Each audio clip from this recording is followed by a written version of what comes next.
Tenemos en línea ahora a Ignacio Torres, ¿sí? Que es diputado nacional por Juntos por el Cambio, provincia de Chubut. Vamos a hablar con él de un par de cosas, todas interesantes. Hola Ignacio, Nico Yacoy en FM Concepto. Buen día y muchas gracias por atendernos. Hola, buen día Nico, ¿cómo estás? Bien, muy bien. Ignacio, bueno, para empezar, el bolsillo, pongámoslo así, se va a tratar efectivamente la reforma propuesta con la firma, entre otros, de Sergio Massa a el esquema del impuesto a las ganancias. Sí, nosotros tenemos algunas consideraciones sobre ese proyecto. Conceptualmente creo que está bien. Nosotros tenemos una de las cargas fiscales más altas del mundo, y no solamente el problema es la carga tributaria en sí, sino también la complejidad. Tenemos más de 165 impuestos, lo que burocratiza y encarece todavía muchísimo más el sistema. El tema es que una modificación de la matriz fiscal creemos que es prioritario ir hacia los impuestos más distorsivos y más regresivos que existen, que afecta directamente a toda la cadena de valor. Por supuesto que estamos de acuerdo con aliviar a muchos trabajadores que están dentro de lo que es el pago de impuestos a las ganancias, pero hay cosas que contemplar, como por ejemplo algunas asimetrías regionales. El caso de la Patagonia, el sobrecosto que hay por zona desfavorable, en ese caso debería estar contemplado en el proyecto, que hoy no lo está. Por eso solicitamos también a la comisión que se tenga en cuenta también las regiones donde el costo de vida es más alto y claramente los sueldos también son mayores. Perfecto. Así que viene básicamente por ahí, y el más que cuestionamiento, que sería un agregado, el agregado que se propone. Sí, sería un agregado, algunas modificaciones, garantizar que esto no va a afectar justamente a los beneficios que tienen los jubilados, por ejemplo, en la Patagonia, que tienen este plus por zona desfavorable. Hasta el momento hay voluntad de diálogo. Esperemos que esto se vea reflejado en un debate en comisión como corresponde, y no pase lo que lamentablemente pasa siempre, que nos encontramos con sesiones extraordinarias, con temarios que no se discuten, que no se debaten y que responden solamente a intereses de un sector del oficialismo. Hasta el momento, insisto, nobleza obliga, hay voluntad de llegar a un acuerdo. Por otro lado, tenemos otros proyectos también que presentamos, que apuntan justamente a quitarle un poco el pie de encima a quienes emprenden, a quienes invierten, para poder escalar en la cadena de valor, tener más densidad de empresa, en definitiva, generar laburo, ¿no? Estoy hablando de impuestos que son distorsivos y que lamentablemente atentan contra el desarrollo económico de toda la Argentina.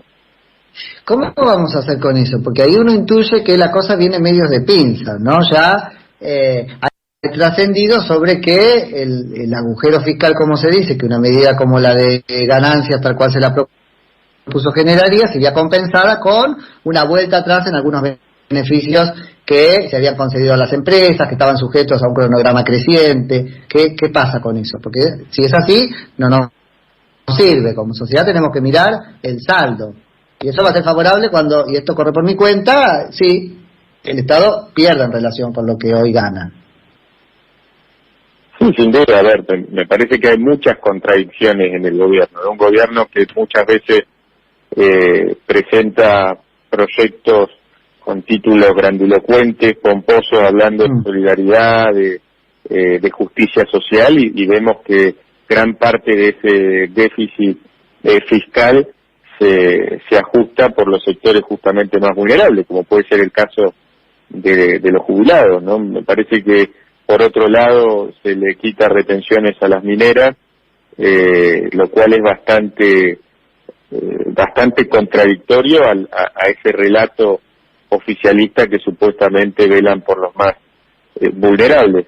Después, obviamente, el problema central tiene que ver con gobernar sistemáticamente en base al costo o el oportunismo político de la coyuntura, y un sinnúmero de impuestos que llegaron supuestamente de manera transitoria en las distintas crisis que hemos tenido en lo largo de nuestra historia y que nunca se derogaron. No estoy hablando del impuesto al cheque, por ejemplo, de anticipo de bienes personales, un montón de impuestos que supuestamente tenían un año de duración y que hoy forma parte de nuestra matriz fiscal. Una pyme, por ejemplo, tiene 106% de carga fiscal para poder empezar a producir, lo cual es ridículo, ¿no? O sea, cualquiera que quiera invertir en nuestro país ya arranca pagando todos los impuestos en blanco como corresponde a pérdida, ¿no? Es una locura.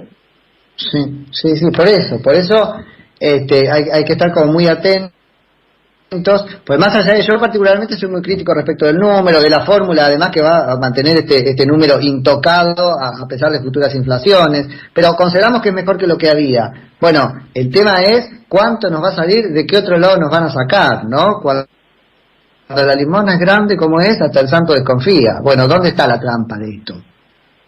Bueno, la trampa está en que sistemáticamente este gobierno ha creado nuevos impuestos.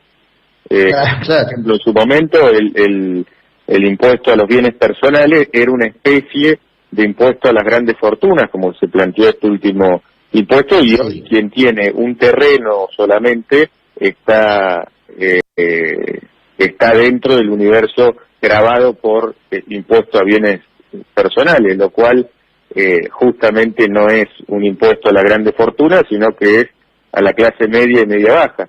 Lamentablemente toda esta carga fiscal recae en quienes motorizan la economía, que son las pequeñas y medianas empresas, y es donde está apretando y asfixiando el gobierno también. Sí. Es una realidad. Hoy cualquier comercio, para explicarlo de manera sencilla, en una semana, de lunes a jueves solamente, trabaja para pagar impuestos. El viernes es para cubrir costos operativos y el sábado sería lo que son las utilidades y gastos administrativos. Esto es un promedio que se hizo en un estudio muy interesante y que da muestra de lo inviable que es hoy querer emprender, invertir en Argentina haciendo las cosas bien, ¿no? Pagando los impuestos como corresponde. No es casualidad que tengamos los índices más altos de empleo no registrado en toda América. Más del 40% del empleo es no registrado, empleo negro, ¿no? Pero es la contracara de eso, y yo creo que el gobierno, por no decir la política, lo sabe. Hace mucho tiempo que jugamos a eso, que consiste en cazar en el zoológico. Y que saben muy bien que en la medida que tenga una legislación como esta, genera un negro, así lo llaman, en el cual, o una informalidad, con la cual también nos corren, nos obligan a la informalidad para subsistir y después nos corren. Te mando la FIT, cuidado con lo que haces. Eso es una cosa, yo no veo que esto sea un pacto de convivencia, es otra cosa. No puedes trabajar para otro, se parece más a la esclavitud. Coincido, se le pide solidaridad a los más vulnerables justamente, se ajusta por el lado de los jubilados y no se le pide solidaridad, por ejemplo, a los sindicatos. La verdad que es bastante surrealista, si se quiere, en una pandemia, absolutamente todo, el sector privado y los más vulnerables tuvieron que hacer un esfuerzo enorme y los sindicatos ni siquiera comprometieron parte de la cuota sindical y nadie, absolutamente nadie, les exigió un gesto de solidaridad por parte del Ejecutivo.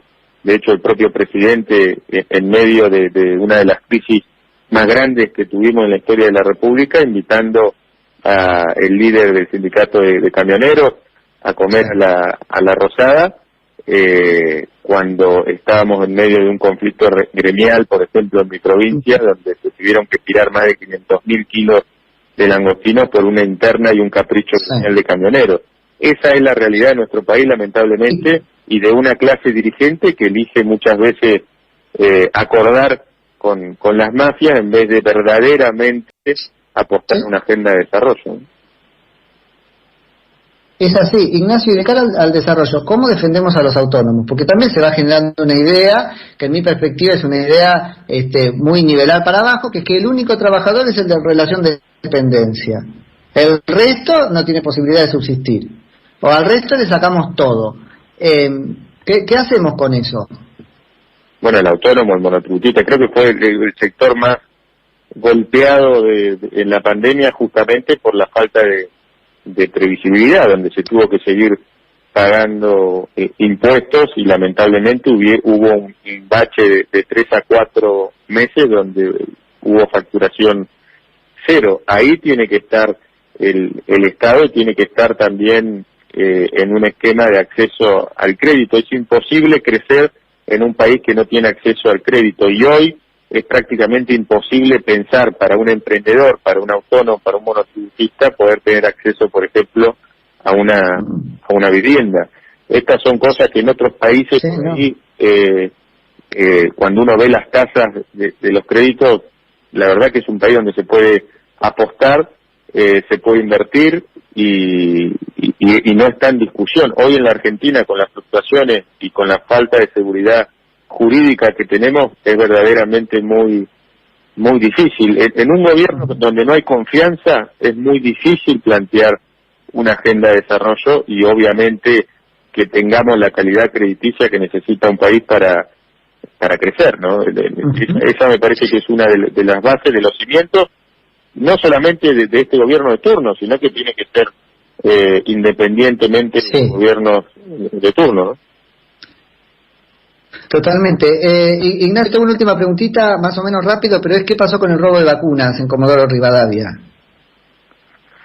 Mira, nosotros hicimos un pedido de informe, lamentablemente no hay información concreta, sí se hizo un mediático con el Ministerio de Seguridad de la provincia, con allanamientos ridículos a personal de salud de Comodoro, que no tenía nada que ver. De hecho, hoy hay una propuesta al respecto, cuando claramente el problema radica en una falta de eficiencia por parte de la cartera sanitaria a nivel provincial, de no tener la trazabilidad y el seguimiento necesario para poder cuidar algo tan importante como son las vacunas. En Trelew, por ejemplo, en el Valle de Chubut, tuvieron que tirar muchas dosis por haber perdido la cadena de frío, ¿no? Esto da muestra de un Estado que no puede garantizar lo más mínimo e indispensable en un contexto de crisis sanitaria como que estamos viviendo, y con un cupo de vacunas verdaderamente muy bajo, ¿no? Porque no se puede garantizar totalmente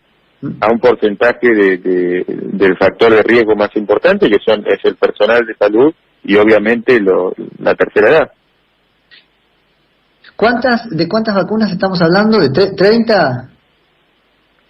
30 vacunas se robaron o extraviaron, todavía no está claro, bueno. el Hospital Regional de Comodoro Rivadavia.